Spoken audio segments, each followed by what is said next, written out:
The knocks rattled Sarah Carter's front door like a warning straight from the blizzard itself. They yanked her out of her late-night noodle routine as the microwave clock flashed 2:04 a.m. Outside, wind screamed down the empty street. No one should be out on a night that could freeze breath solid. Yet the knocks came again, softer now, almost pleading. Call the police? Pretend she wasn't home? No, someone needed help. Heart-thudding, Sarah threw on her quilted robe, unlatched the chain, and tugged the door open against the icy gust. A tall man sagged on the step, cradling a little girl against his chest. His lips were blue. The child's teeth chattered, her blanket nothing but a rag. Please, he rasped. She can't breathe. Without a second thought, Sarah hauled them into the tiny living room and kicked the door shut. She wrapped the girl in her own robe and guided the man onto the couch. As he lowered the child, something hard knocked against Sarah's wrist. A sleek silver watch, polished and obviously worth more than her yearly rent. Why would a man wearing a small fortune be collapsing on her porch at 2 a.m.? Want to know what happens next? Stay with us, hit like, smash subscribe, and drop your guesses in the comments. Snow still hammered the windows while Sarah worked in rescue mode autopilot. First job, heat. She cranked the thermostat, then dragged the big patchwork quilt from her bed and cocooned the shivering little girl. Hey, sweetheart, I'm Sarah. What's your name? She asked, keeping her voice light, the way her late mom used to with frightened kids in the hospital ward. The child tried to speak but only produced a rasping squeak. The man lifted tired eyes. Lily, he croaked. She has mild asthma, cold air, closes her lungs. Sarah nodded. I've got steam and cocoa coming right up. She dashed to the kitchen, set a kettle to boil, and popped open her almost empty cocoa tin. 2 spoonfuls left perfect. In the living room, Lily's breathing already sounded less choppy. Good sign. Sarah returned with a steaming mug and her only bottle of honey. Tiny sips, she coached, handing Lily the cup. Careful, it's hot. Lily's small fingers wrapped around the mug, and a soft smile appeared. Sarah's heart melted a little. The man watched, relief flickering across his frozen features. In better light, he looked early 30s, tired but handsome, strong jaw buried under 2 days' stubble. His brown hair was slick with melted snow. Up close, the expensive watch on his wrist gleamed even brighter, its second hand ticking like a nervous rabbit. Thank you, he whispered. I'm Ben. Sarah, she replied. No need for thanks. Anyone would have opened the door. Ben's eyebrows lifted as if he doubted that. He tried to sit straighter, grimaced, and pressed a hand to his side. You're hurt, Sarah said, moving closer. Let me look. Just bruised ribs slipped on ice carrying Lily. I'll manage. Sarah didn't buy it, but she let it slide for now. Are you two from the neighborhood? No. A single syllable, flat as a closed door. Silence swelled. The kettle hissed behind her. She fetched a second mug, poured cocoa, added extra honey, and handed it over. Ben's hands trembled so badly the liquid rippled like storm water. Sarah guided the cup to his lips. He took one sip, exhaled, and some color returned to his cheeks. Mind if I grab my inhaler? Lily's voice was thin but clear. Inhaler? Ben's eyes widened. It was in my coat. Sarah hurried to the entryway, rummaged through pockets, and found a blue inhaler wedged beside a cracked phone. She raced back, placed it in Lily's hands. 2 measured puffs later, the little girl's breathing steadied. Much better, Lily whispered. See? Crisis averted, Sarah said, forcing a bright smile. Inside, adrenaline still crashed through her veins. Ben set his cocoa on the coffee table. You saved us. Truly. I just did what anyone decent would do. She tried to shrug off the praise, but her pulse fluttered. For months, she'd felt small and powerless. Jobless. Debt mounting. Future foggy. Tonight, for the first time in ages, she felt useful. Her phone buzzed. A calendar alert. Titan Innovations interview, 36 HRS, she groaned. Big day? Ben asked. Maybe life-changing. Graphic design position, I've been freelancing forever. This is my shot at stability. She noticed him scanning her tiny living room. Thrift store couch, wobbly IKEA table, box fan doubling as decor. Don't laugh, she added. I'm not laughing, he said softly. Good companies need creative minds. Tell that to their HR filters. She fished a manila folder off the armchair, the resume copies she'd prepped. She waved it like a white flag. They'll probably toss me after 5 minutes. Ben's gaze locked on the Titan Innovations logo at the top. For a heartbeat, he looked as if he'd seen a ghost. His jaw tightened. His eyes darted to Lily, then back to the folder. You're interviewing at Titan? He asked, voice now too even, controlled. Yeah, know it. A bit. He forced a smile, but it didn't reach his eyes. They'd be lucky to have someone who makes emergency cocoa at 2 a.m. Sarah laughed, cheeks warming. Flattery noted. Her phone chimed again, battery at 5%. She plugged it into the wall. Out of habit, she checked the weather app. Blizzard warning, roads closed until 8 a.m. You two aren't going anywhere tonight, she declared. Guest room's tiny but warm. Ben opened his mouth to protest, then winced at his ribs. Thank you, he said instead. Lily, energy returning, peered around. Do you have any cookies? Sarah chuckled. Shortbread, stale but still sugary. Best kind, Lily said with a grin. While Sarah fetched the cookie tin, Ben's fingers darted for his cracked phone. Shielding the screen, he typed fast. Found safe. Don't call 911 yet. B, he hit send. A delivered check mark appeared.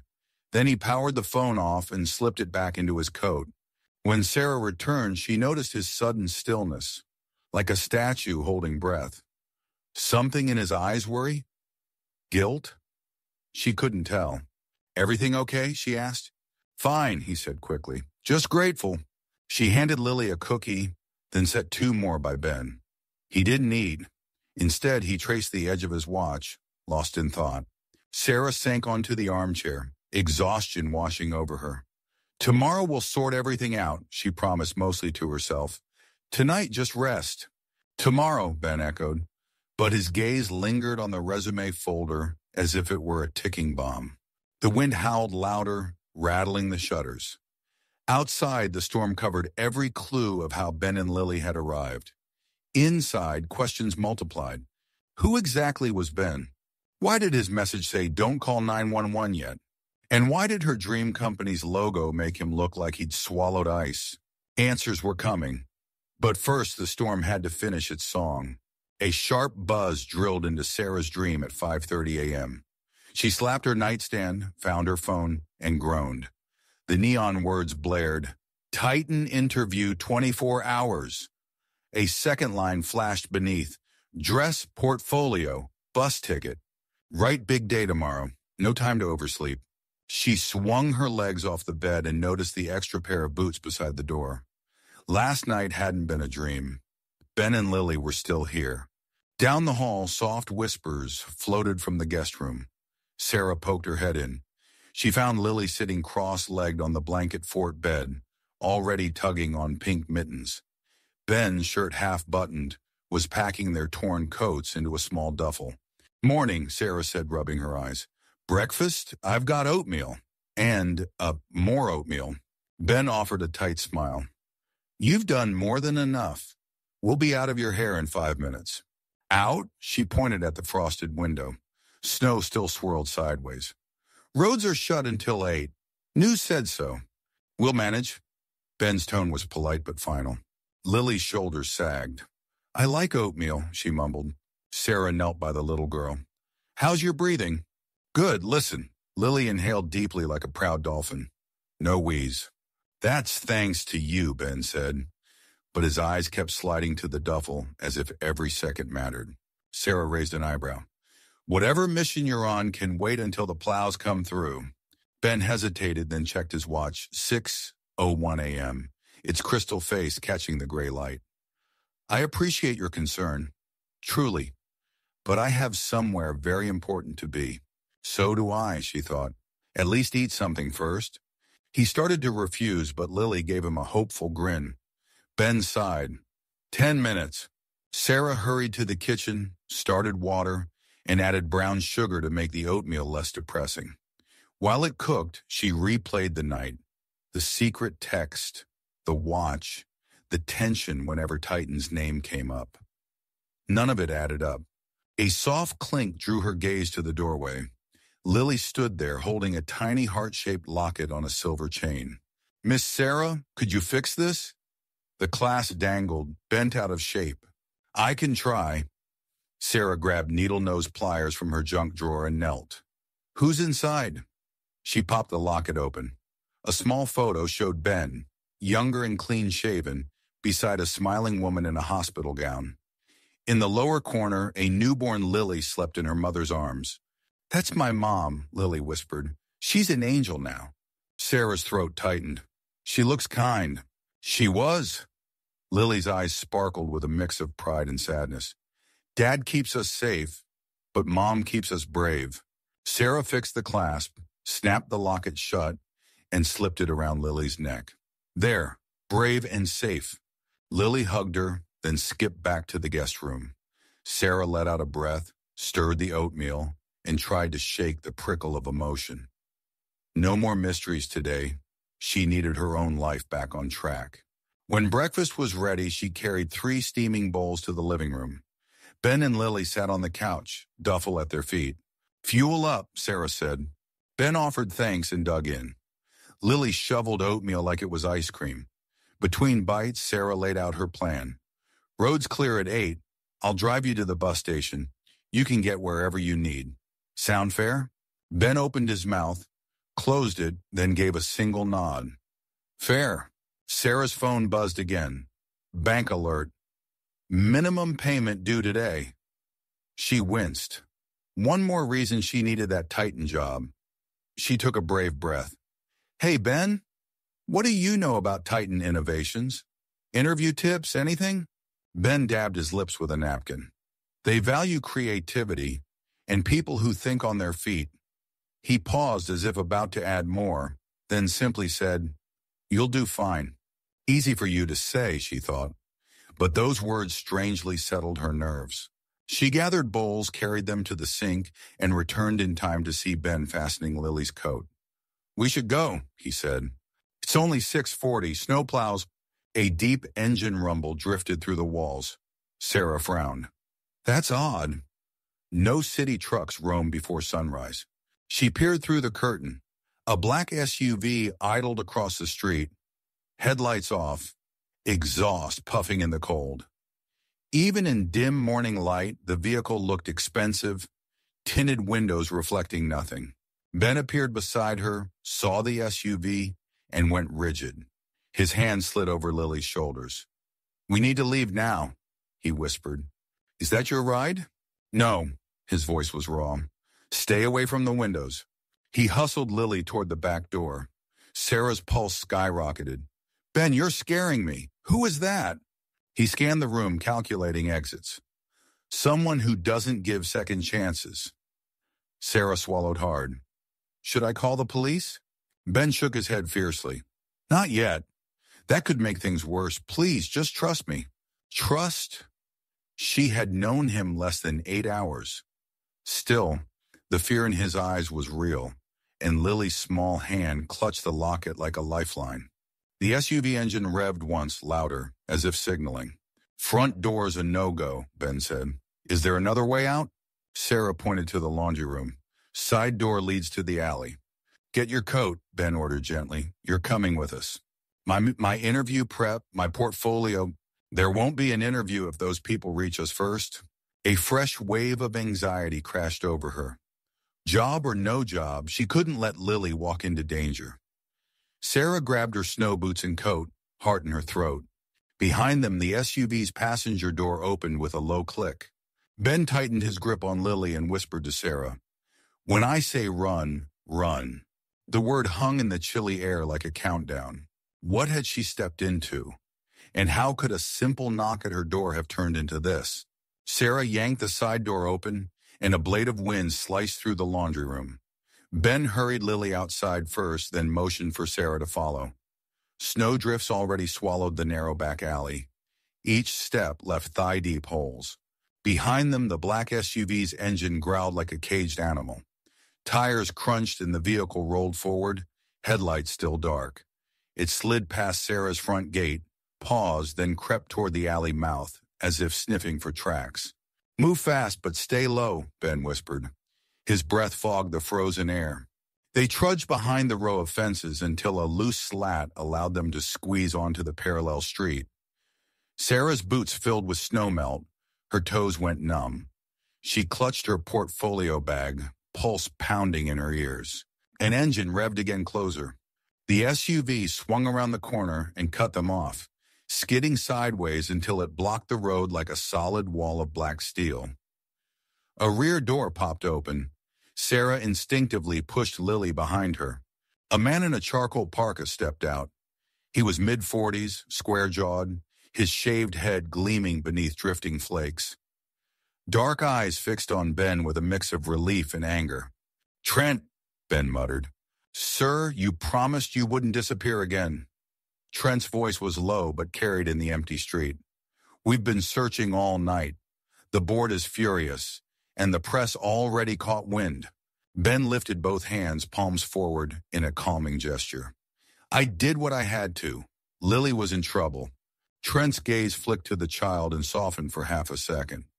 "I'm glad she's all right. But running off alone during the leak crisis? Reckless, sir." "Leak crisis?" Sarah's reporter brain dormant since college clicked on. She slipped her phone from her pocket, thumb hovering over the voice memo app. If these people were dangerous, evidence couldn't hurt. Trent turned to Sarah, finally noticing her. "You must be the Good Samaritan," he offered a curt nod. "Thank you for helping Mr. He stopped himself, lips tightening. "Helping Ben." Sarah's brow knotted at the hesitation. "Happy to. Now can someone explain why a mystery convoy is stalking my street?" Ben stepped between them. "Sarah, Trent is head of my security team. He'll drive us to safety." "Head of security for what, royalty?" Trent gestured toward the SUV. "Please, sir, we need to brief you before the 9 a.m. conference call. And the forensic team is still digging through the server breach. Time is bleeding." Server breach, leak crisis, security team. None of this sounded like a normal single dad problem. Sarah hit record, screen dimmed, slipped the phone into her coat while keeping the mic peeking out. Ben rested a hand on Lily's shoulder. "You ride up front with Mr. Trent, sweetheart. Warm seats." Lily obeyed, climbing into the SUV. She mouthed a shy bye to Sarah through the window's fog. Ben faced Sarah. Up close, his eyes held an apology and a secret too heavy to say aloud. "Let Trent take us. He'll drop you home afterward." "Actually," Trent cut in, "media vans are circling the area. Safer if she rides along until we clear the zone." "Media vans," Sarah echoed. "Over. What exactly?" Ben gave a slight shake of his head as if begging her not to press. Trent opened the remaining back door. "In, please." Sarah hesitated only a heartbeat before sliding inside. The cabin smelled of leather and coffee. Heat blasted from floor vents. Trent climbed behind the wheel. Ben took the opposite seat. The SUV surged forward. Snow spit from the tires as they navigated silent streets still half buried. Sarah's phone, hidden in her coat, captured every bump. Trent spoke without turning. "Sir, preliminary audit confirms the leak originated from inside the executive wing. Someone used your credentials to pull prototype files." Ben exhaled hard. "So it was sabotage." Sarah's eyes widened. Prototype files, credentials, sabotage. She pressed her arm against her coat, ensuring the phone stayed pointed toward them. Trent continued, "The board is panicking. Stocks dipped 8% overnight. If those designs go public, the merger collapses." "Merger? Stocks?" Sarah's heart skipped. She wasn't just sharing a ride with any dad. She was caught in corporate warfare. Ben rubbed his ribs. "Have we isolated the access logs?" "We're close. But until we clear your name, they're prepping a contingency CEO to step in." Trent's tone hinted at treason wrapped in protocol. "CEO?" The word shot through Sarah's brain like fireworks. A fresh memory surfaced. Last week's research binged Titan Innovations, elusive young CEO, rumored to be benched after family tragedy. Name, Benjamin Lawson. Benjamin. Ben. Her gaze snapped to the expensive watch now glinting under the console lights, same limited edition model she'd bookmarked for inspiration when designing a luxury banner mock-up. The puzzle pieces slammed together. The freezing dad on her porch wasn't just near Titan Innovations. He was Titan Innovations. Sarah's fingers tingled. She replayed last night's conversation, his careful compliments, his tight smile when he saw her resume, his sudden need to leave. It all fit. She must have made a sound because Ben's eyes shifted to her. "You okay?" She forced a nod, though her brain roared. Trent turned onto the highway ramp, accelerating. "We'll reach the downtown garage in 15. He glanced in the rearview mirror. "Sir, media wants a statement. Family emergency only buys so much time." Ben leaned back, pinched the bridge of his nose. One crisis at a time. The SUV hit a pothole. Sarah's phone slipped, screen lighting up with a bright red recording bar. Trent's gaze darted to the mirror, locked on the glowing screen. His voice dropped to a knife edge. "Miss Carter, are you recording us?" Sarah's throat dried. Her thumb hovered over stop, but it was too late. The evidence of red pixels glared back. "Hand me the phone," Trent said, vehicle still speeding. Ben reached out.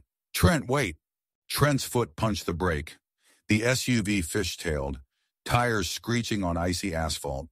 Sarah lurched forward, seatbelt biting her shoulder. "Phone! Now!" Trent's outstretched hand shook with restrained fury. Sarah gripped the device, mind racing.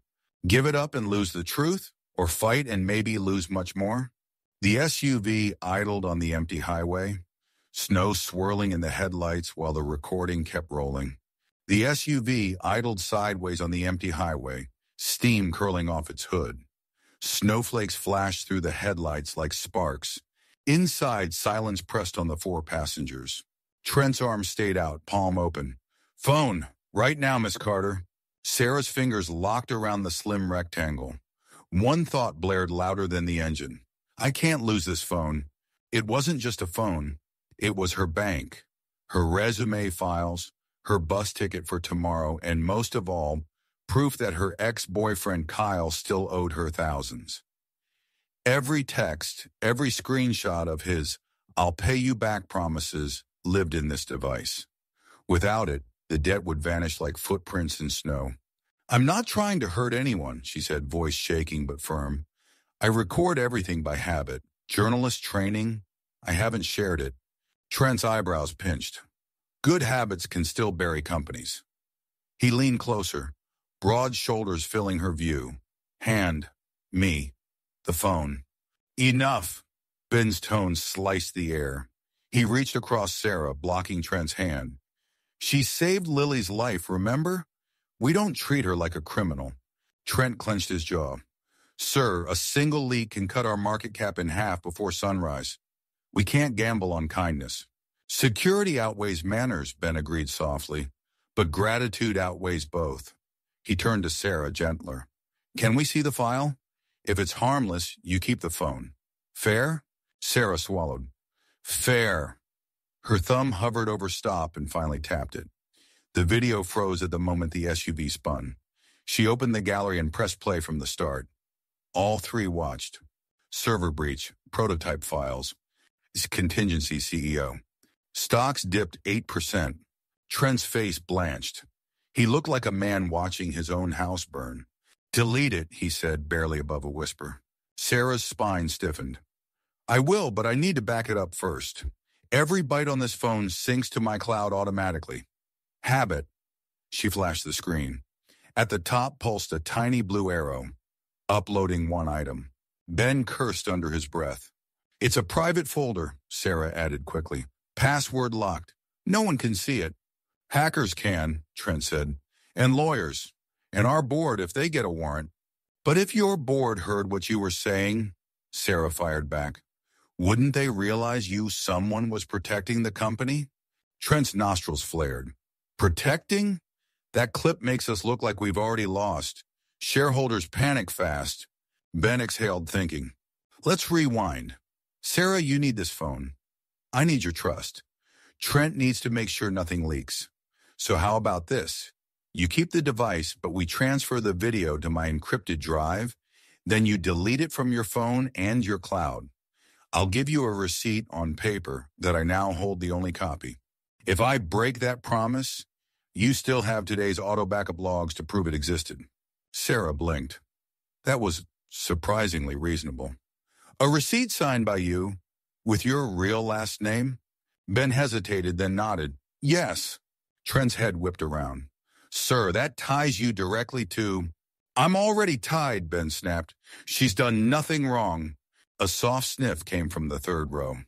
Lily peeked between the seats, big eyes glossy. Daddy, are we in trouble? The tension melted a notch. Ben's voice gentled. Not if we stay honest, Peanut. Sarah's heart squeezed. She looked back at Trent. Deal? Trent muttered something that sounded like your call, then faced forward, fists tightening on the wheel. Thank you, Ben said. He reached for the door. We'll do the transfer at headquarters. Drive. Trent accelerated. The SUV straightened, tires biting into the snowy asphalt. Sarah finally let herself breathe. She turned her phone screen off, but new text bubbles appeared before it went dark. Kyle, X, 6:47 a.m. Need dollars to cover late fee. We'll pay back Friday, promise. She winced. Perfect timing, Kyle. She shoved the phone in her pocket and looked out the window. City lights glowed ahead, dim under the storm, but tall glass towers still stabbed the sky. One skyscraper sparkled brighter than the rest. Titan Innovations, her dream employer, a shining pillar of hope, and now the source of this chaos. Mixed feelings churned in her gut. Sarah, Ben said quietly, I owe you an explanation before we arrive. She faced him. I figured it out. Benjamin Lawson, CEO. The letters felt unreal on her tongue. Why hide? He rubbed his sore ribs. I wanted one night without bodyguards or board members telling me who to be. Lily needed air. I thought we'd slip away, see the snow. Then she had an attack and I panicked. That's why you texted, don't call 911 yet. He nodded. Paramedics call reporters.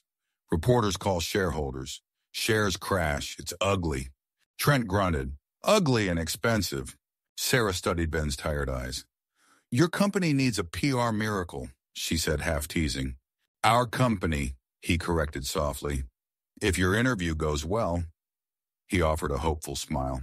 We'll still do it. Different setting, same questions. You in? Sarah laughed, a shaky, bewildered sound. Sure, why not? I've already carpooled with the boss. The SUV exited the highway, city blocks sliding past. Protesters in thick coats clustered outside Titan Plaza, waving signs, save jobs, stop the merger. Cameras flashed. Trent cursed.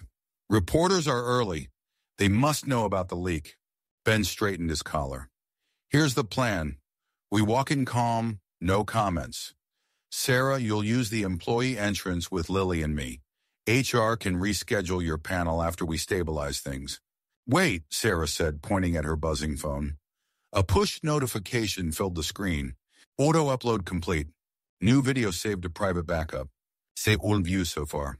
Relief washed through her until a second alert chimed on top of it. Sync error. Public folder. Moments now shared with followers. Number 17. Her stomach dropped. She'd forgotten Kyle still had viewing access to that old Moments folder, their couple scrapbook. The recording had synced there too.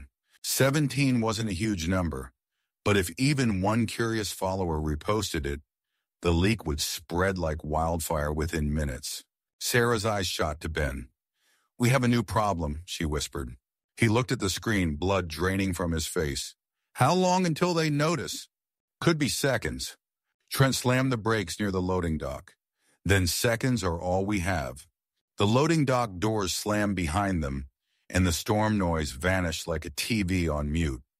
Warm air smelling of coffee and copier toner wrapped Sarah, Ben, Lily, and Trent as they hurried through a dim service corridor toward Titan Innovations' heart.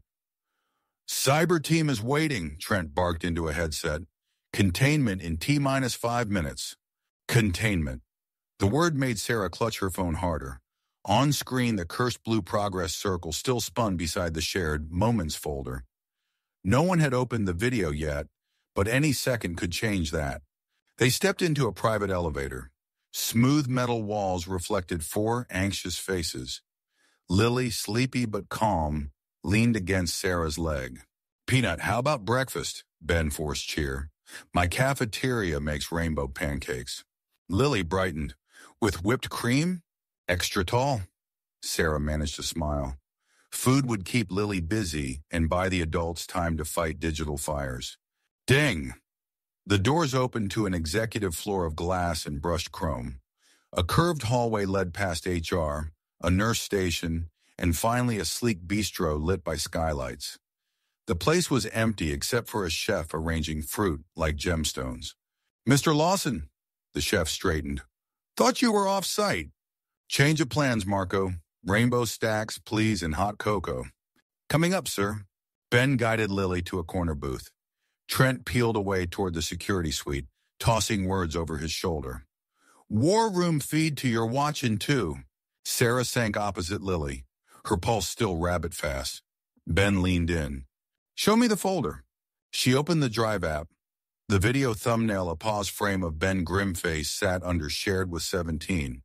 Next to it, 0 views. "We got lucky," Ben murmured. "Most followers are asleep." Sarah bit her lip. "Except Kyle. He's in Tokyo this week, 8 time zones ahead." "Ex-boyfriend?" "Ex-fiancé," she muttered. "He still owes me $3,000. I never removed his access." Ben frowned. "First rule of security, close old doors." He slid his laptop from a slim briefcase, typed at light speed, then handed it over. "Log in. We'll revoke sharing and pull it to my vault." Sarah hesitated. "Your board will see my username." "Good. They'll know who protected us." She typed her credentials.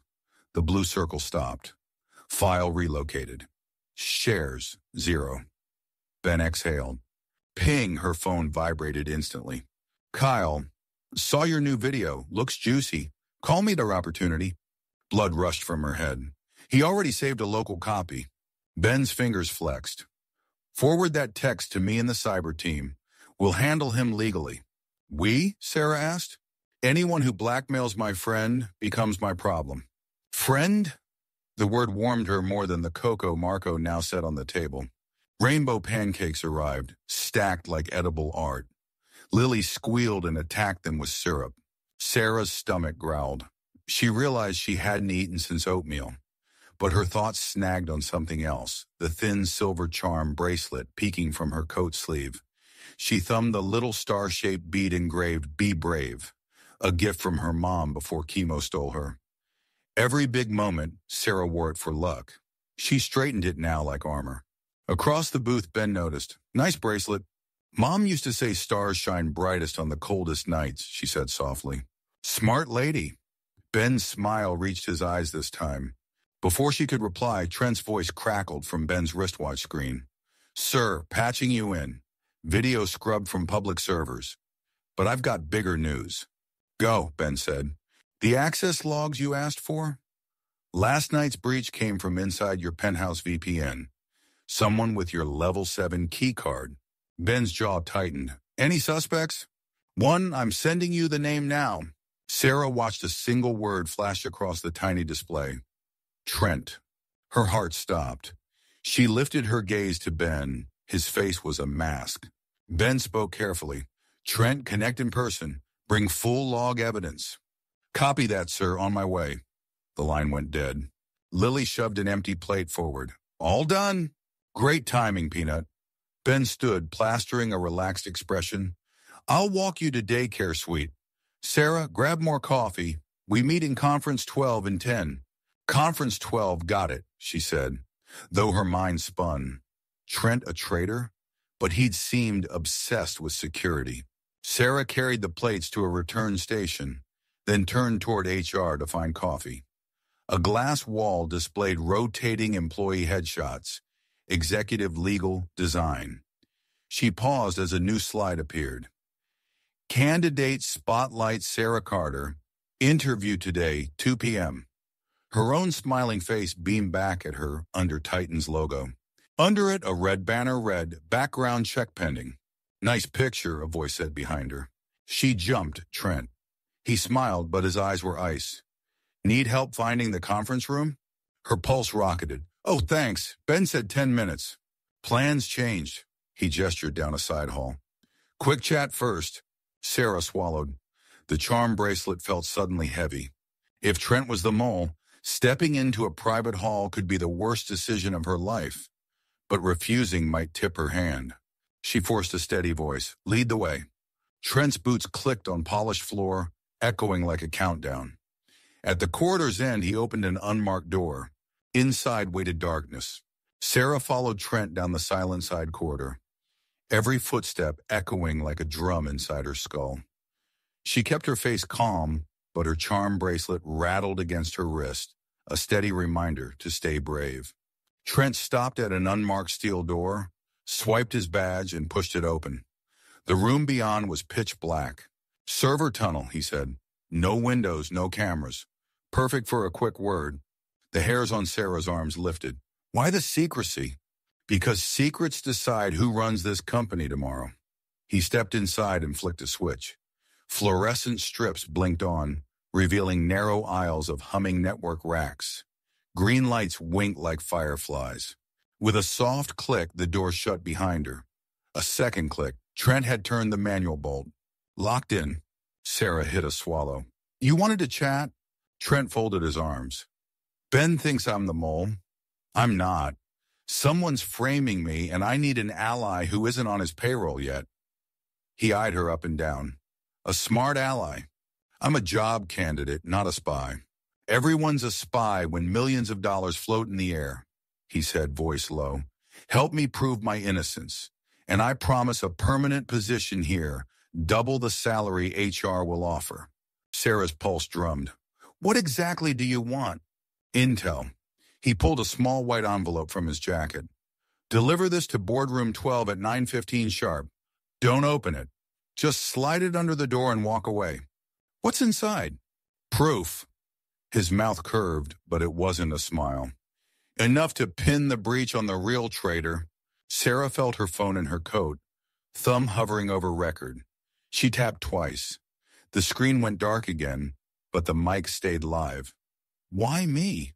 "Because Ben trusts you. If he sees that envelope with your name on it, he'll let it through security untouched." Trent narrowed his eyes. "And because you need money, student loans, Kyle's debt. I did my homework." Ice skated down her spine. "You read my background file." "I read everything." He extended the envelope. 9:15. You win, I win, Titan wins. Easy." Sarah forced a nod, took the envelope, and tucked it into her portfolio. She needed to get out fast and tell Ben. Trent unbolted the door. "Remember, open your mouth to anyone, and the board will think you're part of the leak. Careers vanish in seconds around here." Sarah slipped into the hallway, heart pounding. The moment Trent vanished back toward the elevators, she sprinted the opposite direction. Conference 12 was down the main spine of the floor, but Ben would be in the daycare suite one level above. Stairwell. She pushed through the fire door and dashed up one flight, her breath clouded in the cooler stair air. At level 25, she burst into a bright lobby lined with glass. Ben stood at an ID kiosk, signing Lily into the cheerful, rainbow-tiled daycare. When he saw Sarah's face, his smile dropped. "What happened?" "Trent locked me in a server room." She kept her voice hushed. "He handed me this." She showed the envelope. "Says it proves he's being framed." Ben scowled. "Did he threaten you?" "Not directly, but he knows Kyle's debt, my loans, everything." Ben's jaw tightened. "He's been running background sweeps on staff all week. Come on, we'll take this to my forensics officer." He guided her toward a secure glass sky bridge connecting to the IT tower. Sunlight pale and wintry flooded the walkway, giving a dizzying view of 25 stories down. Sarah's knees wobbled. Heights. Great. She stayed close to the frosted rail. Halfway across, Ben's smartwatch buzzed Live Security Alert. A floor map appeared. Red dot server tunnel. Trent's ID badge still active. A larger red message pulsed. Fire suppression override. Ben cursed. He's wiping evidence. Sprinklers will flood the racks in 60 seconds. Sarah's phone pinged too, an emergency evacuation notice for levels 23-26. Below them, automated steel doors slammed shut, sealing the floors. White mist puffed behind the glass, the fire retardant gas. He'll destroy everything that proves he's the mole, Ben growled. And blame the gas leak on you, Sarah realized. Ben tapped his watch. Lock Trent's badge now, he barked to security. A crackly reply. System lag, he disabled remote commands. The building shuddered, alarms wailed. Red strobes painted the sky bridge. Sarah's eyes caught a sparkle at her feet Lily's locket. It must have slipped from Ben's pocket when they'd hurried. She bent, picked it up, and felt a tiny click. The heart popped open, but instead of the photo, a micro USB stick hid inside. What is that? Ben asked. I didn't know it was in here. Sarah held it up. Ben stared, stunned. My wife built prototype encryption keys into jewelry for fun. If Trent is the saboteur, this drive could prove it. A metallic boom echoed behind them, the server tower door locking. They were trapped on the glass bridge, alarms shrieking, evidence in hand, and a traitor running loose. Ben scanned the bridge ceiling maintenance hatch 8 feet up. We can still reach the IT roof access. You okay with heights? Sarah's stomach flipped, but she glanced at her bracelet. Be brave. Let's climb. Ben clasped her free hand, one step at a time. They hurried toward the ladder rung built into the support beam, mist curling at their ankles. Below, protesters' chants drifted through the glass like distant waves. As Sarah placed her boot on the first rung, her phone buzzed one more time. Unknown, number live, stream request pending. Kyle, he was trying to broadcast the video. If she didn't end this sabotage soon, the whole world would see the leak and her own accidental role in it. She tightened her grip, looked up at Ben, and climbed into the rising fog. Wind hissed through the cracked hatch as Ben shoved it open. Icy air rushed in and cleared the chemical mist. Sarah swallowed her fear, climbed the last rung, and crawled onto the flat service roof between the two glass towers. 25 stories below, streets looked like thin gray lines. Deep breaths, Ben said, helping her stand. Solid steel floor? No falling today. Sarah nodded, fingers white around the tiny USB she had found inside Lily's locket. Her phone buzzed again. Live stream request, Kyle. Big red accept, deny buttons flashed. Not now. She hit deny, then tapped settings and yanked all sharing rights away from Kyle. A warning popped up. Remote copy may still exist. She would deal with that later. Ben scanned the roof. A metal access door marked IT Control sat 10 yards away. He jogged toward it, coat whipping behind him. Sarah hurried after, boots thumping on frozen tar. Inside the small control room, servers hummed, safe from the gas below. A single terminal waited. Moment of truth, Ben said. Let's see what your USB holds. Sarah slotted the drive. A folder opened. Log backup trendtransfers.cusv. Another, camera feed level 24 to MP4. Timestamps matched last night's breach. Ben's eyes widened. This is everything we need to nail him. Sarah exhaled, half laugh, half sob. Your wife was a genius. He nodded, emotion flickering, then pocketed the drive. Now we get to the board, he said, before Trent makes us look like the villains. An alarm tone echoed from his watch protest level. High. A live drone feed showed hundreds of workers and local news crews flooding Titan Plaza below. Hand-painted signs bobbed in the sea of winter coats. Save our jobs. Cut CEO bonuses. No merger. Great, Sarah muttered. Your front door's a circus. We'll exit on foot through the public lobby, Ben decided. Transparency plays well on camera. Plus, they can't accuse us of hiding. Sarah's stomach fluttered. Angry crowds, a traitor on the loose, and no sleep? Perfect recipe for viral drama, she thought grimly. They took an emergency stairwell down to the first-floor sky bridge and stepped into the marble atrium.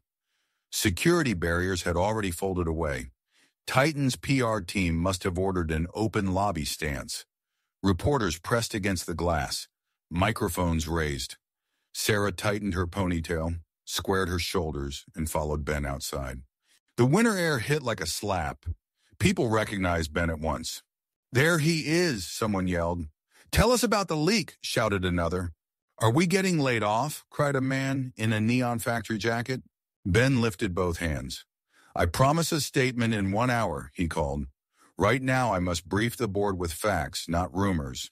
Some nodded, some booed. Most kept filming. Sarah stuck close. A police line guided them along a narrow path toward the second tower. Halfway across the plaza, chanting swelled, "Titan cares, show it!" over and over, like a drum. A snowball arced out of the crowd, smacking Ben's shoulder. Powder burst. Ben didn't slow until Sarah saw a scrap of paper poking from the shattered snow. She grabbed it, unfolded the wet note. Bold black letters. "Resign by noon or never see Lily again."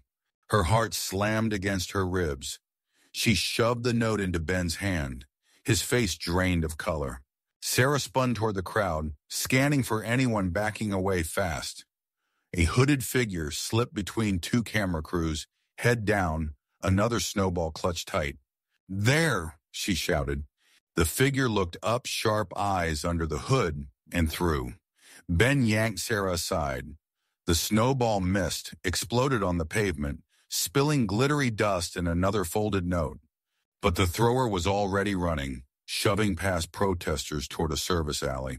Ben started after him, but Sarah caught his arm. "They could be armed. We need police." "No time," Ben said, fury and fear mixing in his voice. "They threatened my daughter." Sarah's bracelet chimed against her coat as she clenched her fist. "Be brave, right?" She met Ben's eyes. "Then we chase together, but we call for backup while we run." He managed a tight nod, tapped his watch. "Security track fleeing suspect South Alley. Black hoodie, medium build." A confirmation pinged. They sprinted after the hooded figure, boots skidding on icy bricks. Behind them the protest roar faded, replaced by the lonely echo of their footsteps in the narrow lane. The alley forked left and right, no sign of the suspect. Ben cursed under his breath. Snowflakes drifted, hiding tracks. A garbage truck rumbled in the distance. Sarah's phone vibrated, unknown number again. This time a text. "Too slow, Sarah. Clock's ticking." T for Trent," she whispered. Ben read the screen over her shoulder. "He's playing games." Sirens wailed on the Main Street. Security backup was near, but maybe not near enough. Sarah pocketed the phone, scanned the brick walls. One rusty door stood ajar, warm light leaking out. "Inside," she said. They pushed through and froze. The room beyond was a loading bay lined with crates, and in the center, on a folding chair, sat Lily's pink backpack. Empty. Ben's breath hitched. "Lily!" The door slammed behind them. Lock clicked. Metal scraped on concrete as the loading bay door slammed shut. Sarah spun, yanked the handle lock tight. No windows, no other exit, and only one dim bulb flickering overhead. Ben rushed to his daughter's backpack, unzipped it, and sighed in relief. "Just crayons and mittens. No ransom note, no phone, nothing." "It's bait," Sarah said. "Trent wanted us off the main floor." Ben's jaw clenched. "We can't stay trapped. Board meets in 40 minutes, and Lily needs us." He scanned the room-stacked shipping crates, a pallet jack, and a yellow forklift parked against the far wall. Sarah's bracelet jingled while she tested the side door of the freight elevator. Also locked. "Maybe we can ram the main door." Ben jumped onto the forklift, turned the key miracle. It started. "Get clear!" With a roar, the machine lurched forward and smacked the steel door. Metal buckled but held. "Again," Sarah urged. Second hit louder, hinges groaned. Third hit, clang! The lock plate snapped. Cold air poured in. They slipped outside just as security guards rounded the corner, guns drawn. "Mr. Lawson, we tracked you. Are you hurt?" "Fine," Ben answered. "Status on my daughter?" Safe, sir. Daycare staff moved her to the executive bunker at your request. Sarah exhaled hard. Trent lied in that text.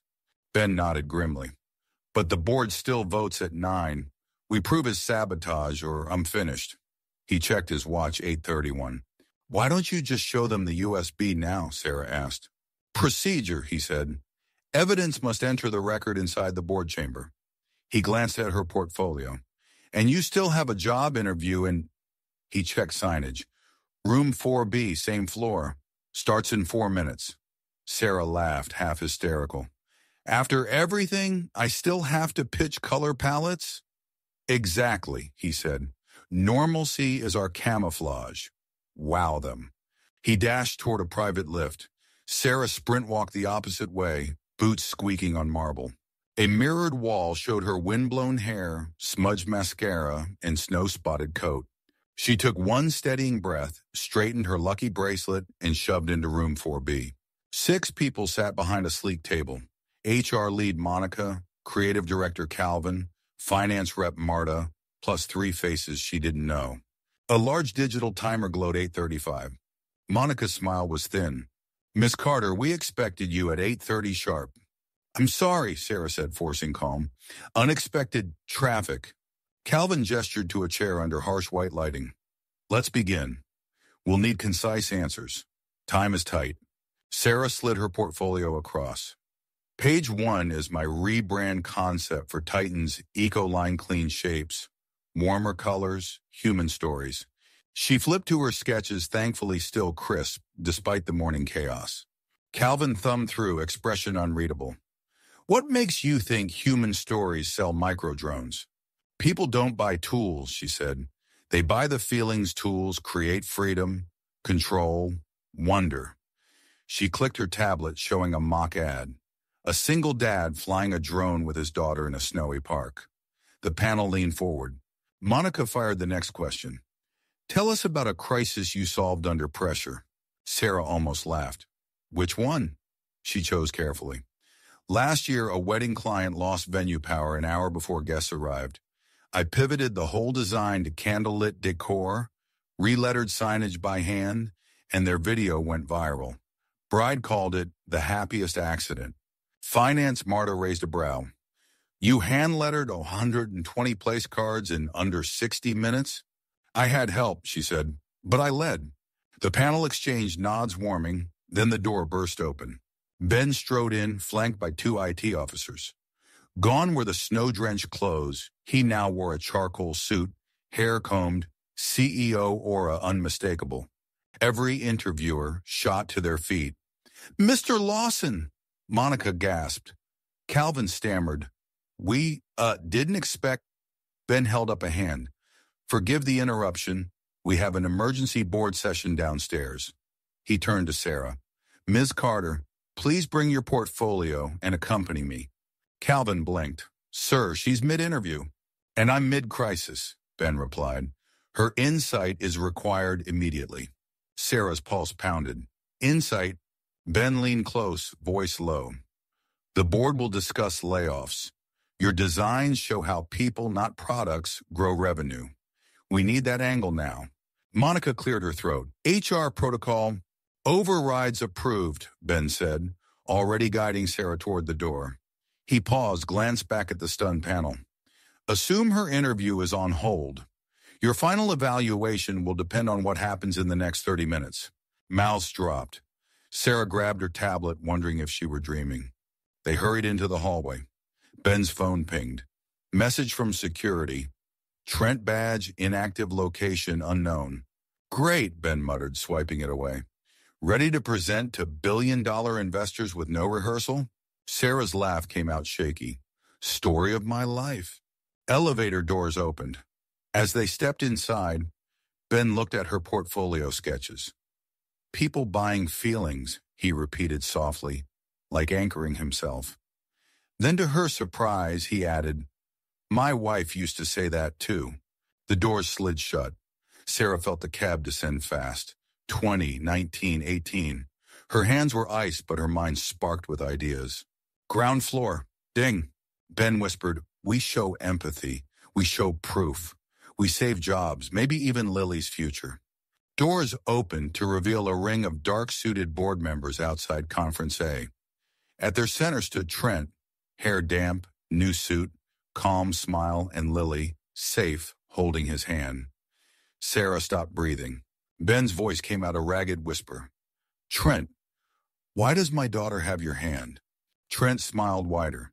Because she trusts heroes. Ben, and today the board needs to hear which of us truly is one. The board chairman turned toward Sarah and Ben. Mr. Lawson, Ms. Carter, shall we begin? The mahogany doors hissed shut behind Ben and Sarah, sealing them inside the oval boardroom. 12 directors lined the table, gray suits and grayer expressions. Ceiling screens showed live news tickers and Titan's stock price steady for now. At the far end, Trent guided Lily to an assistant, who whisked her into an adjoining lounge. He smoothed his tie, every inch the loyal executive.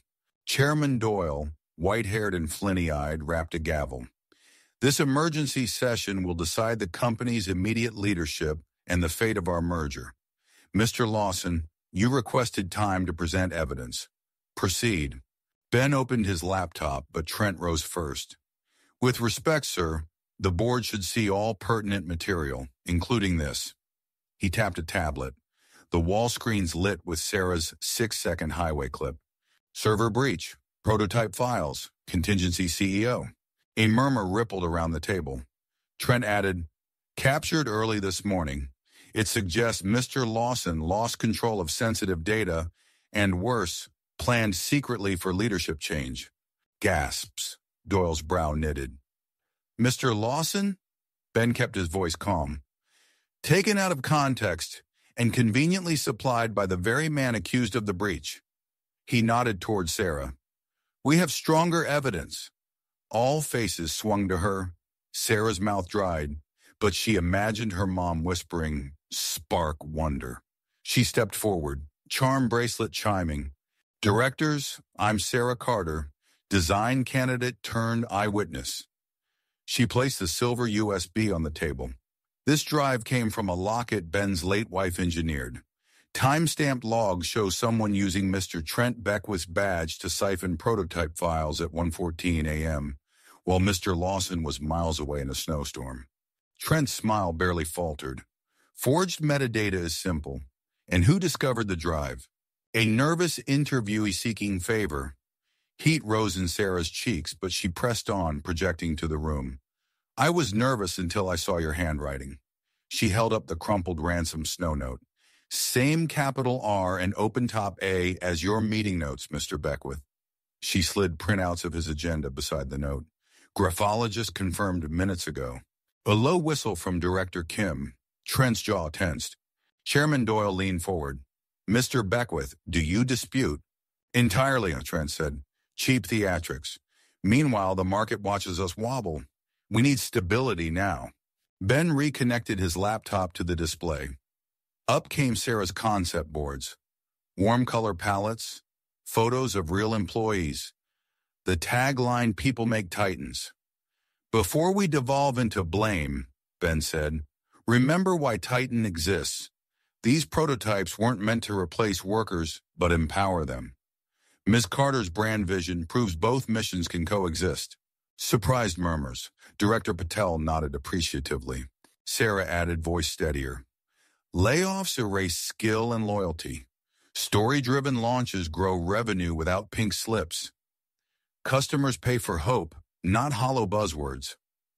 She clicked to the next slide, projected profit curves, rising alongside employee satisfaction bars.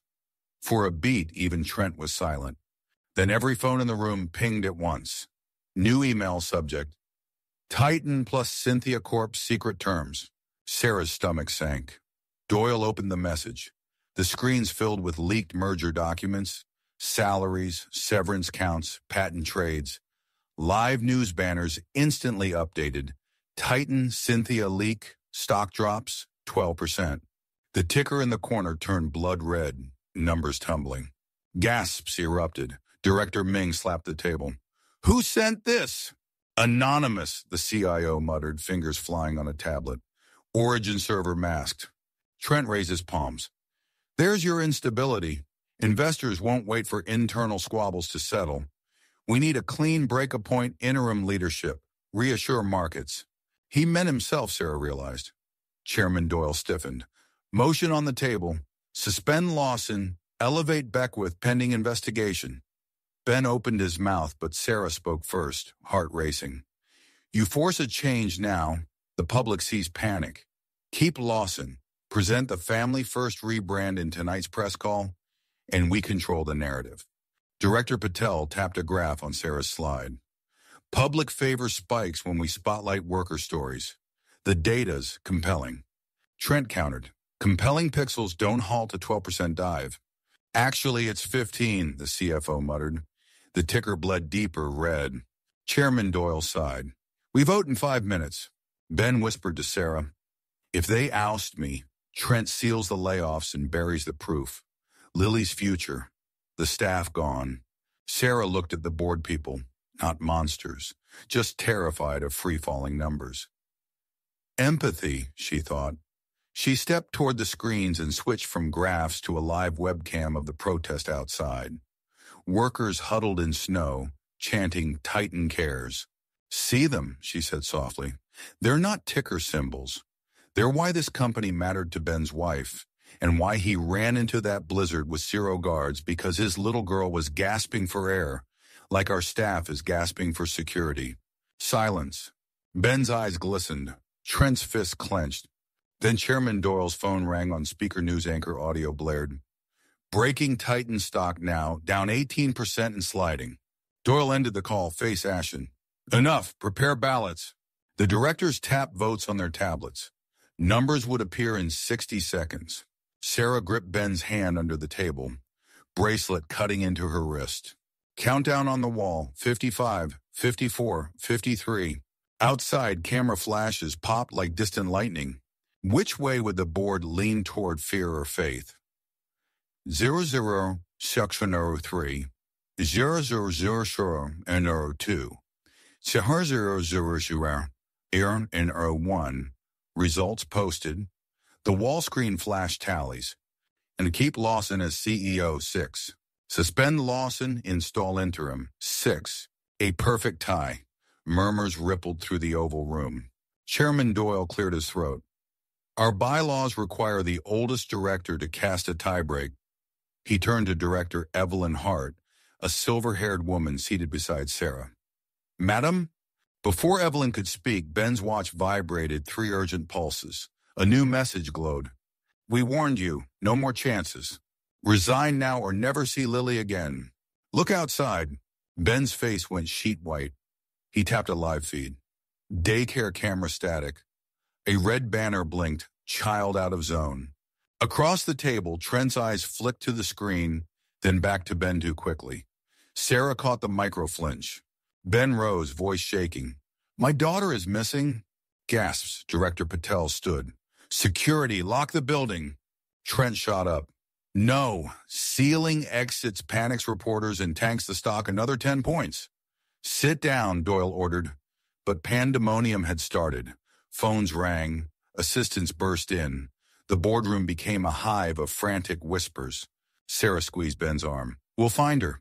I believe Trent took her or arranged it. Trent barked a humorless laugh. Accusing me again? Convenient. His gaze swept the directors. See? Chaos follows Lawson everywhere. Ben ignored him, swiping through security feeds. Hallways, elevators, lobbies, no Lily. A second ping hit his watch. Level 18, Skybridge West. Come alone. 5 minutes or it's over. Sarah saw it too. They're hurting you. I'm not going without you, Ben muttered. But we need eyes. Director Evelyn suddenly slammed her cane on the table. The room stilled. She looked straight at Sarah. Young lady, can you truly guide him through this storm? Sarah swallowed. Yes, ma'am. Then go, Evelyn said, tapping her ballot tablet and hit Keep Lawson. The screen updated. Keep Lawson 7. Eat 7. Suspend 6. Gasps erupted again. Doyle banged his gavel. Lawson retains control. Meeting adjourned until the child is safe. Trent's jaw worked silently. Sarah could almost hear gears grinding. Ben grabbed the silver USB, tucked it in his breast pocket, and pulled Sarah toward the door. As they exited, she glanced over her shoulder. Trent whispered to a security guard, slipping him a small black fob. Trouble. Elevators were locked down, so Ben and Sarah bolted for the stairwell. Level numbers flashed past. 22.21, 20. Sarah's lungs burned, but adrenaline kept her feet flying. Why level 18, she panted. Skybridge West links to the manufacturing winglots of Blind Corners, Ben said. They hit level 18, burst through the fire door, and skidded onto an empty corridor lit by pulsing red strobes. An exit sign flickered ahead beyond it. Glass panels revealed the sky bridge, a long spine of steel and glass above the snowy city. At the far end stood a lone figure in a black hoodie, holding Lily's pink backpack like a trophy. "Daddy," Lily's muffled voice cried from somewhere beyond, perhaps behind the figure, perhaps a speaker. Ben stepped forward. The door behind them slammed. Sarah whirled. The guard Trent had bribed Officer Kellen blocked their retreat, stun gun raised. "Back inside," he growled. Sarah lifted her hands. "You don't have to do this." "Orders," Kellen said, but his eyes betrayed doubt. Ben faced him square-shouldered. "Kellen, think of your pension. Kidnapping charges, wipe it out." Kellen hesitated, fatal second. Sarah's gamer instincts kicked in. Distract, disarm, dash. She tossed her portfolio into the air. Papers fluttered. Kellen's gaze flicked up. Ben lunged, knocking the stun gun aside. Sarah kicked it down the hall. Kellen fled. "Nice move," Ben breathed. "Learn from Mario Kart," she puffed, scooping her scattered pages. "Now the bridge." They stepped onto the sky bridge. Icy winds slipped through microscopic gaps, making the floor tremble. Halfway across, speakers crackled overhead. "Stop there, Ben." Trent's voice calm as ever. The hooded figure stepped aside. Trent himself holding a remote. A large security shutter slammed behind him, sealing Lily from view in the adjoining wing. "Where is she?" Ben shouted. "Breathing unlike your career if you don't cooperate." Trent pointed a sleek phone camera at Ben and Sarah. "Live streaming to every major outlet. One confession, Ben. I leaked the files and staged this crisis. Say it, step down, and Lily walks." Sarah's phone buzzed a push alert from Titan's own internal feed. "Live. Lawson kidnap drama. Viewers climbing fast." Ben's eyes shimmered with fury and fear. "You're destroying the company to steal it? Saving it from you. Cynthia's offer doubles my compensation and keeps the board rich." Sarah scanned the bridge framework overhead, maintenance rail, ladder rungs, emergency release cable. A plan formed. Quietly, she slipped her charm bracelet off, looped it through a small carabiner on her bag strap, then whispered, "When I yank the wire, drop." Ben gave an infinitesimal nod. Trent gestured. "Tick-tock." Sarah took a step forward, raising her hands. Okay. We'll do it live. But let me frame the shot good PR, right?" Trent smirked. "Always the storyteller." He angled the camera. Viewership ticker on his screen soared. Sarah edged to the left, near the emergency cable. "Ben, stand here. Better light." She positioned him under a ceiling hatch. Trent's focus tunneled on the phone screen. Perfect. Sarah grabbed the red-handled release cable and yanked. Whoomp! Metal shutters in the bridge floor dropped 2 inches, jolting everyone. Alarms blared. Trent staggered. Ben dove sideways, tackling him. The phone skidded away. Sarah pointed the camera at Trent's stunned face. "Smile for the real confession." Ben twisted Trent's arm, retrieving a key card and a tiny remote. "Where's Lily?" Trent grimaced. "Storage Bay 18. Sarah's phone lit with a location, ping security override accepted. She grinned. "Got it." Ben cuffed Trent's wrist with a zip tie from his pocket. "Board will love this live stream." Trent's bravado crumbled. "They'll bury you in lawsuits." "They'll bury you in prison," Sarah shot back. Sirens and boot steps thundered from both ends of the bridge security reinforcements. Sarah finally breathed. "Let's get my daughter," Ben said, voice cracking.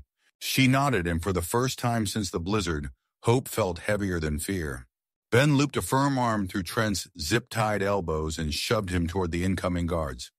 "Cell block now," he ordered. Two officers snapped on magnetic cuffs, read Trent his rights, and dragged him away kicking. With the traitor gone, Sarah refocused on the blinking dot on her phone Lily's tracker, humbly pulsing inside Storage Bay 18. "Sub-basement East Wing," she read. "That's 5 floors down and half a city block over." Ben's jaw tightened. "Passenger lifts are locked. We'll take the service shafts." He grabbed a maintenance tablet off the nearest guard and pulled up building schematics. It looked like a wiring diagram for a Starship color routes, pressure doors, drone lanes. "Can you read this?" Sarah flashed a grin. "Looks like a dungeon map. I was a speedrunner in college. Give me 2 taps." Her thumbs danced, switching the view to first-person AR. A glowing blue path appeared on the hallway floor. Breadcrumbs engaged. They sprinted. Behind them, reporters pressed against the sky bridge glass, filming every step. Sarah ignored the camera flashes and followed the neon crumbs turning corners, cutting through empty labs and printing bays. Sprinklers hissed overhead, dumping cold mist left over from Trent's sabotage. Puddles formed slick mirrors under the LED lights. At shaft C6, the path ended at a grated ladder plunging into darkness. Ben swung onto it first. "Watch your footing. Rungs are narrow." Sarah tucked her tablet down her coat, gripped the metal, and climbed after him. Between the echoing drips and her own breathing, she could hear a faint clatter below rolling equipment carts, maybe. The air smelled of ozone and wet copper. They dropped on the sub-B level. Autonomous forklifts rested like sleeping insects along painted lanes. The blue AR arrow reappeared, pointing toward a row of massive roll-up doors. Storage Bay 18's keypad glowed red. Access denied. Ben entered a 6-digit master code rejected. "Trent revoked me." He slammed the wall in frustration. Sarah pulled the tablet back out. "Every keypad talks to the central hub. If I handshake spoof the MAC address..." She caught his blank look, laughed. "Gaming hack." 30 seconds of frantic typing later, the keypad chirped green. The heavy door rose half a meter, then jammed, gears whining. Something had fused in the mechanism. Without hesitation, Ben crouched, lifted. Sarah ducked under, then helped haul the door shoulder high so he could slip through. The bay was a maze of cardboard towers and sealed crates. Overhead, strobes were out.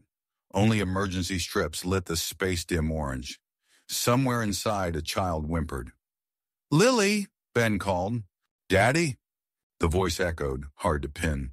Sarah scanned the boxes, some stacked 3 levels tall. "Marco Polo," she tried.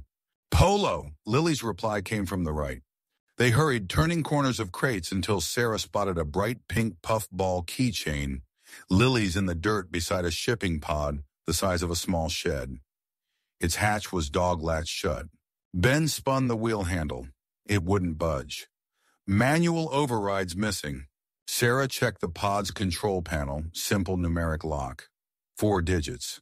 Her mind jumped to Lily's birthday on the locket photo, U614. She punched it in. Click. The hatch sprang. Lily tumbled out in her parka, tears on her cheeks but otherwise fine. Ben scooped her up, voice breaking with relief. Sarah's knees wobbled. She ruffled the girl's hair. "Told you your dad always wins." The moment of peace shattered with a boom overhead. Water gushed through ceiling joints, spraying high-voltage light bars. Sparks flew. The entire bay plunged into darkness. Lily shrieked. Sarah yanked her phone out, flashlight on. Blue sparks crackled above, lighting the grid like faulty fireworks. The public address system crackled. "Attention! Power failure imminent on B level. Evacuate immediately." Then everything went silent. Generators too soaked to kick in. Ben cradled Lily. "Stairwell now, before backup batteries drown." Sarah led with her flashlight. Halfway back, she spotted movement, a silhouette crawling atop the crates. Her beam froze on a gaunt face she didn't recognize. Not Trent, Someone else, eyes gleaming with panic. The spy yanked a cable from a breaker box and disappeared into the dark. Saboteur number 2, Sarah whispered. Probably Cynthia Corp muscle. A new clank echoed metal rolling. Moments later, a stack of crates toppled across their path, blocking the route they'd entered. Dust billowed, catching in Lily's cough. No turning back, Ben said. We cut through the drone test tunnel. He pointed to a narrow door marked flight range. Sarah's AR map was dead tablet soaked. She threaded the beam into the tunnel. Long, low ceiling, conveyor belt down the center. More water splattered from sprinklers. Go straight, ladder at the end. They hurried, water sloshing around ankles now. Halfway through, a motor word-abandoned delivery drone on a ceiling rail sprang to life, its sensor confused by motion. Props spun, tilting madly. Sarah shoved Ben and Lily flat as the machine buzzed past their heads, clipping a sprinkler pipe and dumping even more water. The drone ricocheted off the wall, sparks cascading, then crashed into crates behind them. Flames hissed, quickly smothered by the deluge, but smoke thickened the air. Sarah's lungs burned. She guided her phone light upward, found a rung ladder and started climbing. Ben pushed Lily ahead, then followed. Blackout stairwell, concrete slick. They reached level 15 landing before the phone blinked 2% battery. Almost there, Ben gasped. Emergency clinic on 14 lights and fresh air. But as Sarah stepped onto the next stair, hydraulic shutters slammed below, sealing the shaft. A recorded voice boomed, "Containment lockdown activated." Above, more shutters slammed. They were trapped between floors in a vertical coffin, darkness squeezing tighter each second. Sarah held up her dying phone. 1%. She looked at Ben, then Lily clutching the charm bracelet in tiny fists. No more doors, Ben muttered. We cut a new path. The single percent disappeared. The light died. Pitch black. Stay very still, Sarah whispered. Somewhere in the dark, she felt Ben squeeze her hand. Pitch black swallowed the stairwell. Sarah pressed her back to the wall and felt Ben's shoulder on one side, Lily's small hand on the other. Ben's smartwatch cast a weak glow, the last text still alive. Steel service ladder runs behind this drywall, he murmured. Facility blueprints, 2 meters left. Sarah tapped the panel, hollow. Kick? She asked. Ben braced and drove his heel through gypsum. A jagged hole opened, revealing a narrow vertical shaft with rungs bolted to concrete. My turn. Sarah widened the gap until Lily could wriggle through. Ben climbed in next, then pulled Sarah after. The shaft stretched upward like a metal spine disappearing into gloom. He whispered, 4 floors to the roof hatch. Hold tight to the left rail ice collects on the right. They climbed in silence, each clang echoing like a cannon. Halfway up, a flashlight beam slashed the darkness above them. Sarah froze. A silhouette straddled the hatch. Light in one hand, pistol in the other. Trent. Zip ties dangled from one wrist snapped. He'd overpowered the escort in the chaos. Daddy, Lily whimpered. Quiet and climb, Trent hissed. All of you. Ben's jaw flexed. Let her go. Family reunion tops my priorities, Trent mocked. Cynthia Chopper's landing in 3 minutes. Board signatures are ready. But I still need the kill switch drive, Ben. Hand it over on the roof, or I toss your kid down this shaft. Sarah's stomach dropped. The USB sat in Ben's inner pocket. Ben's voice shook with controlled rage. Fine, we keep climbing. Rung by rung, they reached the hatch. Icy night air knifed in. A rotor thump vibrated overhead, helicopter approaching. Trent hauled Lily onto the roof first, then motioned with the gun. Sarah emerged next, boots sliding on a glaze of wind-polished ice. Ben followed, rising into a cyclone of prop wash and swirling snow. The roof was a frozen football field of steel plates and warning lights. 40 meters away, a sleek black helicopter settled onto the helipad, skids kissing ice. Its side door slid open. A figure in a Cynthia Corp parka waved. Trent shoved Lily toward the chopper, gun still on Ben. Flash drive now. Ben pulled the USB but kept it pinched between finger and thumb. Trade. Lily first. Cute, Trent cocked the pistol. Slide it. Snow blasted sideways. Sarah blinked through stinging flakes. Her gaze caught the maintenance rail that circled the roof. Edge support cables sagged with ice. One cable anchored 2 meters behind Trent's boots. Be brave, the bracelet charm whispered. She met Ben's eyes, flicked them at the cable, then at her dangling portfolio strap, the one still looped through the bracelet carabiner like a lasso. Ben's shoulders relaxed, understood. He spoke loud over the rotor. You know what, Trent? My wife predicted something like this. Said greed always slips on its own slick lies. Spare me, Trent barked. Ben drew his arm back as if to hurl the USB into the night. Trent instinctively pivoted, gun tracking the flash drive's arc, opening his stance. In that split heartbeat, Sarah whipped her strap. The bracelet's metal clasp snagged the icy support cable behind Trent's ankles. She yanked with every ounce of fear-forged strength. Trent's feet shot forward. He windmilled, gun firing wild into the sky. Lily shrieked. Ben lunged, dragging her clear. Trent slid on his back, skidding toward the roof edge where the safety rail had torn away during an earlier storm. His hands clawed for purchase but found only slick ice. Sarah dove, landing belly down, fingers brushing Trent's coat just as his torso tipped past the ledge. The portfolio strap snapped. She seized his forearm, shoulders screaming. Wind howled. 30 stories of nothing waited below. Trent dangled, snow whipping across his terrified face. His pistol clattered down the facade, vanishing into darkness. Pull! Ben braced Sarah's hips, adding his strength. Ice cracked under their boots. Inch by inch, they heaved Trent back onto the plate, collapsing in a tangle. Sirens wailed below. Roof access doors burst open as security teams flooded out. Ben rolled to his knees, breath ragged. Cuff him double this time, he ordered.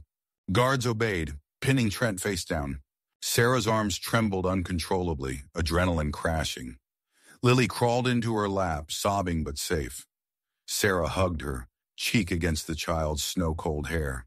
The helicopter pilot, seeing armed guards, throttled up to flee. Ben snatched the USB from where it lay near the skid, then hurled a fistful of roof gravel into the rotor wash.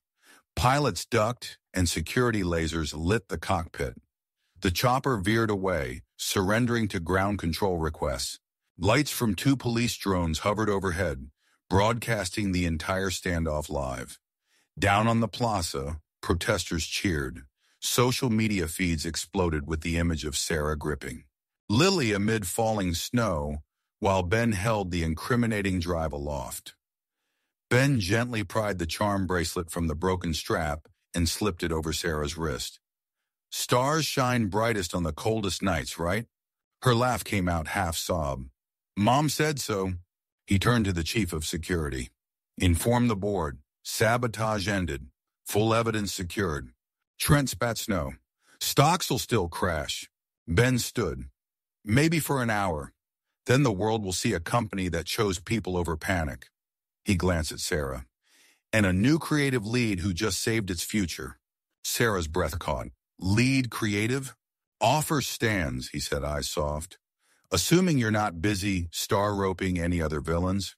In the distance, dawn cracked the clouds, painting the skyline pink and gold. They still had to get off this roof, present the proof, and face media mayhem. But for the first time since the 2 a.m. knock, the horizon looked wide open and shining. Security hustled Trent toward the stairwell, now triple cuffed and wrapped in a thermal blanket, both mercy and evidence preservation. Police drones filmed every step. The comment counter on Sarah's phone ticked past 82K, hearts and shocked emojis pouring in. Ben squeezed Lily one more time, then handed her to a medic for a precautionary checkup. His voice, rough from wind and terror, found steadiness. Let's finish this. They rode a service lift to the executive floor. Inside, Ben slipped the USB into Sarah's palm. You earned the reveal, he said, eyes grateful. Plug it in. You lead. Her knees almost buckled, but the bracelet felt warm even through cold metal. Her mother's courage hummed. Doors slid open to a corridor packed with reporters. Flashes detonated. Guards carved a path straight into the boardroom, where the directors sat rigid, live market feeds, still dripping red, beside footage of the rooftop standoff now looping on every major network. Chairman Doyle rose. Is your daughter safe, Mr. Lawson? Thanks to Ms. Carter. Ben gestured. Sarah crossed to the main console and pushed in the drive. Screens flipped to security logs, Trent's badge ID stamping each forbidden download, each forged resignation memo, each payoff ledger from Cynthia Corp. Gas rippled around the table. Even the ticker slowed its plunge. Director Ming clicked an entry. Look 6 years ago. Layoff justification, Batch Carter family. He squinted at Sarah. Any relation? My dad, she answered, throat tight. He lost everything because Trent cooked those numbers. A hush fell. Ben's face crumpled. I never saw that report. I'm sorry, Sarah, truly. She drew a breath that felt like clearing decades of dust. Fix what's broken. We're even. Director Patel spoke into a mic. Trading halt requested on evidence of criminal sabotage. Within seconds, the stock ticker froze, the red bleed stopping mid-drip. Relief rolled across the board like dawn. An officer entered, holding Trent's phone. More proof messages from Cynthia executives offering equity for the leak. Doyle nodded gravely. Charges will proceed. Then he turned to Sarah. Ms. Carter, your graphics saved this company. Can you save its reputation? She swallowed, clicked to her rebrand deck, now headlining every monitor. Warm sunrise palette, employees laughing, and behind-the-scenes clips Sarah had shot on her phone at breakfast. Tagline glowing, people make titans. She spoke without shaking. Tonight we stream a live town hall. Ben explains the sabotage, introduces a worker-first initiative, and pledges independent audits so layoffs are last resort, not first choice. Viewers will see transparency, not secrecy. Hope, not spin. Murmurs of agreement replaced earlier panic.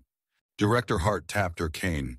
Motion to adopt Ms. Carter's plan and appoint her interim creative lead, effective immediately. Hey, welcome to Natural Reader's AI voice generator, our only application built to assist creators and companies alike, with commercial license voiceover audio. Second, Patel said.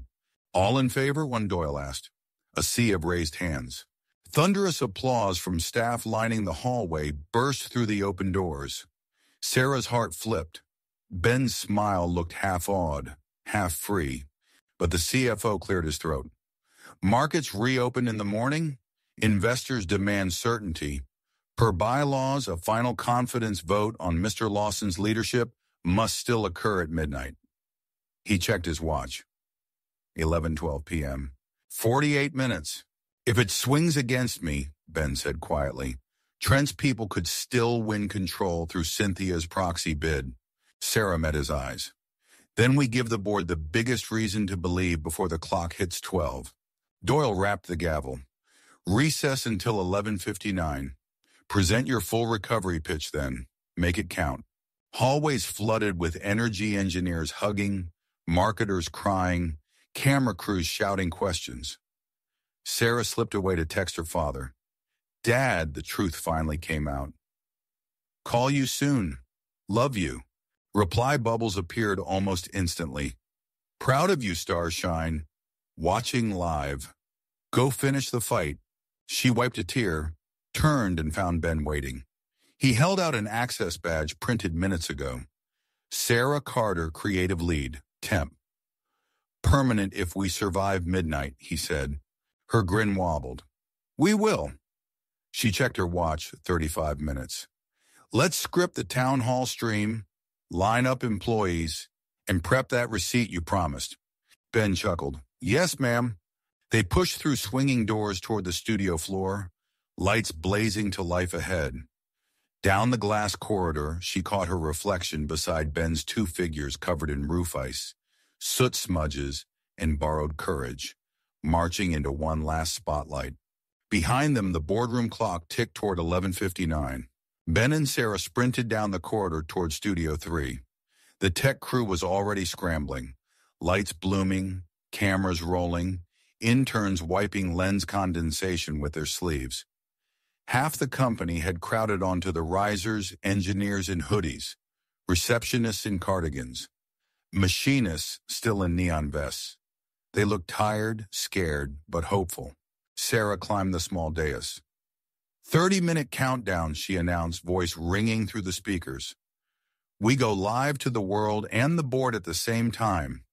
Everyone willing to speak, line up left. Everyone who just wants to be seen, fill the back risers, show them real faces. Applause rippled. A shy intern raised his hand. What do we say? Your truth, she answered.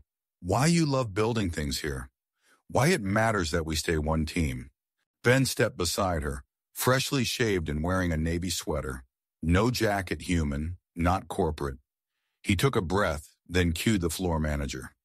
Prep graphic roll-ins. He turned to Sarah. This is your canvas.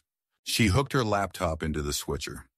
Up on the big wall appeared her sunrise color wash, soft oranges and violets rolling like dawn across Titan's logo. The audience murmured. Good sign. She keyed in lower third titles, loaded short clips of employees laughing in the cafeteria, fixing drones, planting trees at last year's volunteer day. 10:45 p.m. A producer lifted 3 fingers. We're hot in 30, 20. Sarah brushed invisible dust from her bracelet charm. Be brave, she nodded at Ben. Good evening, he began as the red tally light blinked on. I'm Ben Lawson. Tonight you saw chaos. Now you'll see clarity. He explained the breach. Trent's greed, Cynthia's bribes, Lily's kidnapping. Gas carried through the room even from those who knew the gist. When he spoke of Sarah hauling Trent off an icy roof, the crowd erupted in cheers that shook the boom mics. Titan isn't stealing screens, Ben continued once the noise calmed. Titan is them. He gestured to the rows of workers. Cameras panned, welders in soot-stained coveralls wiping eyes, the chef in his polka dot hat flashing a thumbs up. Lily seated safely in the front row, waving her patch locket. Here's our next chapter, Ben said, turning it over to Sarah. Her throat tightened, but the moment felt strangely peaceful, like stepping onto fresh snow. For weeks I studied Titan's products, she told the lens. Beautiful, yes. Powerful, definitely. But missing one thing, Hart. Tonight, with your help, we put it back. The sunrise splash faded into her first slide. People make Titans. She spoke quickly, plainly. We'll invite users to post stories about how Titan Tech lets them care for sick parents, film school plays, map bee colonies, real lives, real change. For every post shared, Titan will donate to Project Porchlight, keeping porch lights on in low-income homes all winter. The employees cheered again, raw, unscripted. Sarah advanced to the profit chart. 3 colored lines. Baseline, layoffs, kindness strategy. The last line climbed highest. Doing good does better, she said. Customers who feel hope spend 29% more and stay loyal twice as long. Saving jobs saves money. Director Patel watched from the wings, lips parted, clearly impressed. Sarah pressed her last key. A live counter appeared, viewers 1.7 million and climbing. Hearts and clapping emojis poured up the side. The ticker under the frozen stock price flashed a new banner from a financial network. Lawson courtroom drama turns hero rally analysts call it brilliant pivot. Ben faced the camera. Midnight, the board votes on my future. Whatever they decide, Titan's story belongs to its people. We intend to keep writing it together. Red light clicked off. Studio lights dimmed. The crowd applauded until palms stung, then broke into hug clusters. Sarah let out a breath she felt she'd been holding for 10 years. 11:37 p.m. A board liaison hustled in. Chamber reopens in 15. Directors are reviewing the stream analytics now. He eyed Sarah. Nice work. Think you won them. Let's make sure, she said. While Ben signed quick media waivers, she ducked into a side office, called her dad. He answered on the first ring. You shine, Starshine. She laughed, cried a little, promised a real visit soon, then hurried back. 11:58 p.m. In the boardroom again. This time, no panic, just tension, sharp enough to slice paper. Each director held a voting tablet. Countdown on the wall marked 120 seconds. Chairman Doyle spoke. You've heard Lawson's plan. You've seen Ms. Carter's numbers. Final motion. Maintain Lawson as CEO, adopt People Make Titans, and appoint Carter permanent lead creative. Cast your vote. Fingers tapped screens. In the gallery outside, employees pressed faces to the glass. The tally appeared live. Yes for 6, no 6. Another deadlock, gasp, groans. Per bylaws, the oldest director again held the tiebreak. All eyes slid to Evelyn Hart. She lifted her tablet but hovered over the buttons, gaze distant. Ms. Hart, Doyle prodded politely. Evelyn turned to Sarah. Your mother was Nurse Diana Carter, yes? Sarah blinked. You knew her. 30 years ago, she sat by my husband's hospital bed every night, humming old jazz so he wouldn't feel alone. Evelyn's voice trembled. He passed, but her kindness never did. Tonight, I saw that same light in you. The room went silent, except for the clock. 11:59 p.m. and 50 seconds. Evelyn pressed a button at last. The system chimed, screen refreshed. But before anyone read the result, the power flickered, the last ripple from the soaked sub-basement generators, and the monitors went dark. Outside, anxious murmurs swelled. Inside, every breath held. Chairman Doyle's tablet still glowed, battery-fed. He looked down, eyebrows arching. Then all lights snapped back. The result filled the wall. Yet before it registered, a booming cheer erupted from the glass gallery. Employees had seen Doyle's face and knew. Sarah stared at the screen, heart thundering, eyes widening. A shriek of joy burst from the hallway, rolled through the boardroom doors, and drowned every lingering worry. The screen had come back alive. Maintain Lawson, adopt new plan. Yes, 706. Evelyn's vote, a single glowing green square, carried the day. Applause thundered. Ben's shoulders sagged. Relief turned into a crooked, disbelieving smile. Sarah felt the bracelet on her wrist vibrate with her pulse as colleagues, no, teammates, swarmed through the doorway to celebrate. Evelyn tapped her cane until the noise softened. Ms. Carter, she said, eyes shining, your mother watched over my darkest night. Tonight I return the favor. Sarah's throat closed. All she could manage was a grateful nod before Ben swept her into a hug. For a moment the whole room blurred. Snowstorms, kidnappings, sabotage, everything dissolving into a single truth. Kindness had won. The trading halt lifted at 12:05 a.m. Green arrows shot upward on every monitor. Reporters outside filmed employees chanting, "People make Titans," as the sunrise palette splashed across the jumbotrons downtown. Ben cleared his throat, suddenly formal again, but glowing. Board members, staff, and everyone still watching the stream at... He glanced at the viewer counter, now 2.1 million. This is your creative lead, Sarah Carter. He stepped aside so the cameras framed her. Easy words floated up. Thank you for believing in Hart, she said. Now let's build brighter. Roars answered. Somewhere in the back, Lily waved the freshly fixed locket. The silver heart caught the studio lights and sent tiny stars dancing across the ceiling. 3 months later, spring spilled pink blossoms down every city street.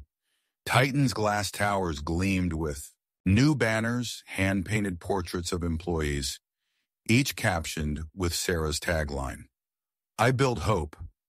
Inside, the once sterile cafeteria buzzed with kids on after-school tours, part of Titan's new Family Wing initiative. Sarah watched from her corner table, polishing the final slide deck for Project Porchlight Titan's pledge to keep 10,000 struggling households lit and warm next winter. Her father arrived, still in his auto shop overalls but grinning ear to ear. She guided him through the production floor he'd once feared, engineers fist-bumping him like a legend reborn. When they reached her sleek glass office, he traced the gold nameplate, Sarah Carter, lead creative director, then gave that proud dad whistle she'd missed since college. Brightest star in the shop, he said. Sarah laughed. Stay for the gala tonight. Real silverware, Dad.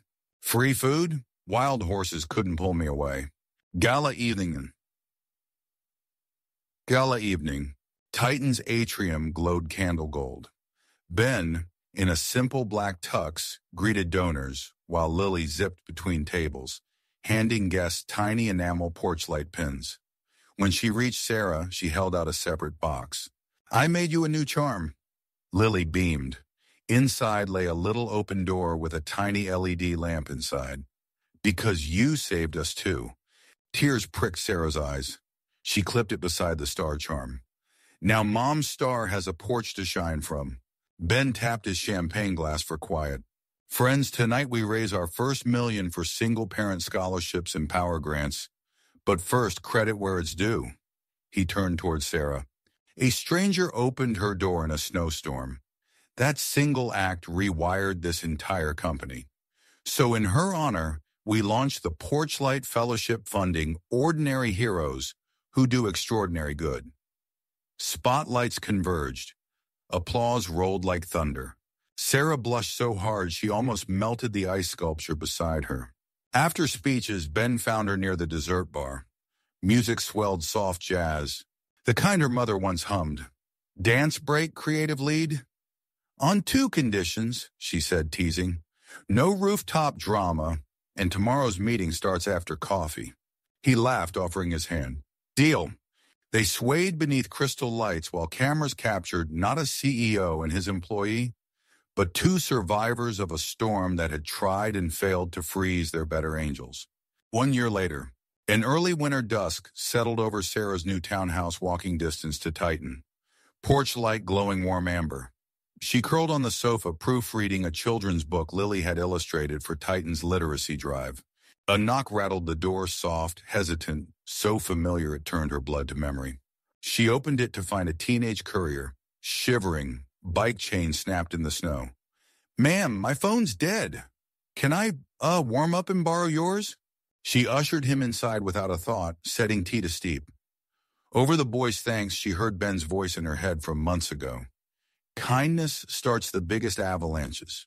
Smiling, she flicked on the porch light timer, permanently set to on, because sometimes the smallest porch light changes the biggest lives. So ends our roller coaster tale proof that one open door can rewrite destinies.